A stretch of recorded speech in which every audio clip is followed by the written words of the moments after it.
অন্তর্বর্তী সরকারের প্রধান উপদেষ্টা অধ্যাপক ডক্টর মোহাম্মদ ইউনূস পদত্যাগ করবেন না। শুক্রবার 23শে মে প্রধান উপদেষ্টার আইসিটি বিষয়ক বিশেষ সহকারী ফয়েজ আহমেদ তৈয়ব এ তথ্য নিশ্চিত করেছেন। তিনি বলেন, ডক্টর মোহাম্মদ ইউনূসের ক্ষমতার প্রয়োজন নেই, কিন্তু বাংলাদেশের জন্য ডক্টর মোহাম্মদ ইউনূসের প্রয়োজন আছে। বাংলাদেশের শান্তিপূর্ণ ডেমোক্রেটিক ট্রানজিশনের জন্য ডক্টর মোহাম্মদ ইউনূসের দরকার আছে জানিয়ে ফয়েজ আহমেদ তৈয়ব বলেন, ক্যাবিনেটকে আরও গতিশীল হতে হবে, সরকারকে আরও বেশি ফাংশনাল হতে হবে, উপদেষ্টাদের আরও বেশি কাজ করতে হবে, দৃশ্যমান অগ্রগতি জনতার সামনে উপস্থাপন করতে হবে।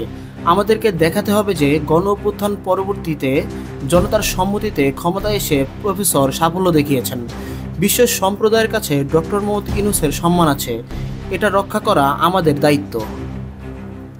তিনি বলেন, আমি মনে করি সরকারকে এখন থেকে রাজনৈতিক দলগুলোর সাথে আরও নিবিড়ভাবে আলোচনায় বসতে হবে, নিয়মিত বসে এবং বিভিন্ন বিষয়ে তাদের মতামত চাইতে হবে। কোনো ধরনের বিচ্ছিন্নতা কাম্য নয় জানিয়ে ফয়েজ আহমেদ তৈয়ব বলেন, সেনাবাহিনী রাজনীতিতে নাক গলাতে পারবে না। আজকের দুনিয়ায় কোনো সভ্য দেশের সেনাবাহিনী রাজনীতি করে না। তাই ডিসেম্বরের মধ্যে নির্বাচনের বক্তব্যে সেনাপ্রধান জুরিসডিকশনাল কারেক্টনেস রক্ষা করতে পারেনি।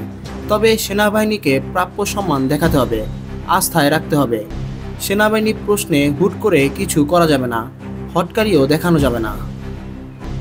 তেমনি ইনক্লুসিভনেসের নাম করে আওয়ামী লীগের পুনর্বাসনও চাওয়া যাবে না বলে জানান ডক্টর মোহাম্মদ ইউনূসের বিশেষ সহকারী ফয়েজ।